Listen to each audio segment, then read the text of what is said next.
जय गुरुदेव। आप सब लोग ये तो जानते हैं कि किसी भी चीज को अगर रोकना है, बदलना है, उसको यू टर्न लेना है या रोकना है, वापिस भेजना है, तो बहुत ताकत लगती है, संघर्ष करना पड़ता है। अगर कार को रोकना चाहते हो तो उतनी एनर्जी लगानी पड़ेगी, संघर्ष करना पड़ेगा कार के साथ, फिर वो कहीं जाके रुकती है।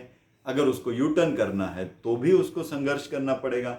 तो किसी भी बात को अगर रोकना है तो संघर्ष करना पड़ता है, एनर्जी लगानी पड़ती है, ऊर्जा लगानी पड़ती है, राइट ना। लेकिन किसी बात को रोकना नहीं है तो एनर्जी लगानी पड़ती है? नहीं लगानी पड़ती है। समझो कि कार अपनी दिशा से चल रही है तो उसकी एनर्जी के साथ वो चल रही है, तो उसे अगर आपको रोकना नहीं है तो आपकी एनर्जी नहीं लगानी पड़ती है, वो अपने आप जैसे चल रही है वैसे चल रही है। लेकिन अगर आपको उसको रोकना है तो आपको एनर्जी लगानी पड़ेगी, संघर्ष करना पड़ेगा, राइट। सिंपल है। यही जीवन में भी लागू होता है। देखिए, एक नदी में एक लकड़ी का टुकड़ा बह रहा है।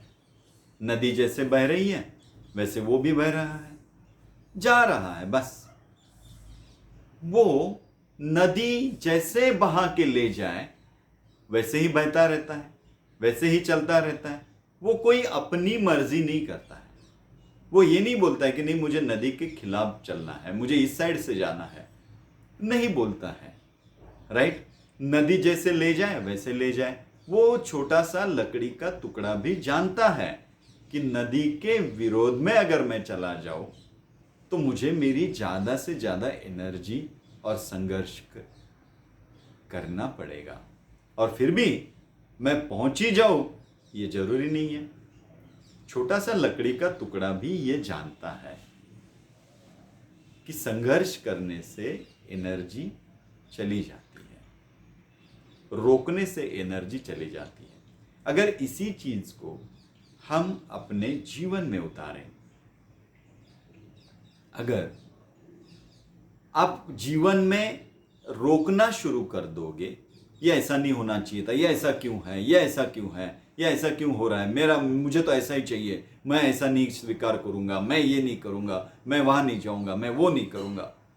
तो हर बात को अगर हम रोकते रहे, ये ऐसा क्यों, ऐसा नहीं चाहिए, ऐसा नहीं चाहिए, रोकते रहेंगे तो जीवन में हम ऊर्जा कभी पाएंगे ही नहीं। हमारी ऊर्जा वेस्ट होती जाएगी रोकने में।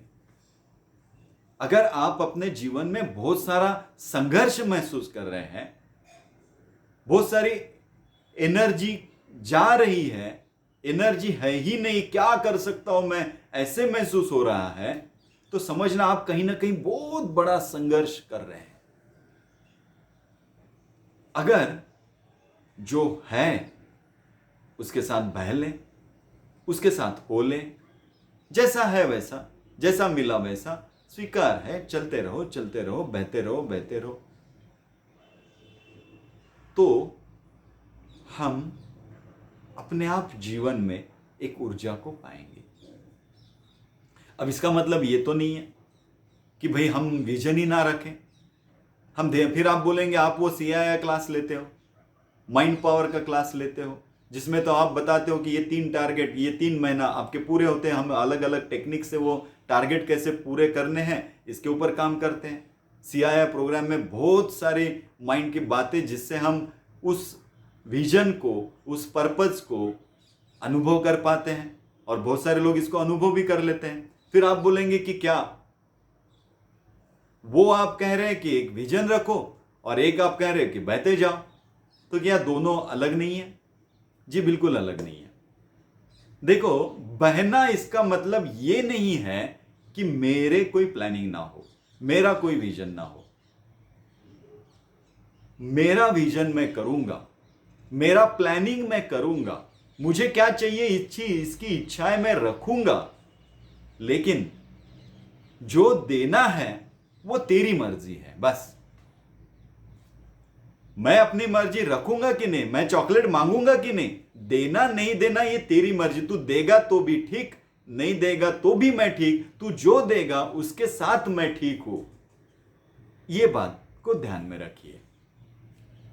मुझे जो भी मिलेगा उसके लिए मैं ठीक हूं। मुझे जो भी मिलेगा, जैसा भी तू बहा के लेके जाएगा, मैं उसके लिए राजी हूं।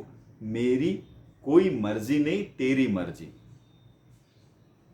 लेकिन मैं अपनी इच्छाएं तेरे सामने जरूर रखूंगा। मैं प्लानिंग जरूर करूंगा। मैं प्लानिंग करूं ये भी तेरी मर्जी ही समझ के करूं। मैं विजन रखूं ये भी तेरी मर्जी समझ के विजन रखूं। मैं जो कुछ भी करूं वो सिर्फ तेरी मर्जी, मेरी मर्जी नहीं है।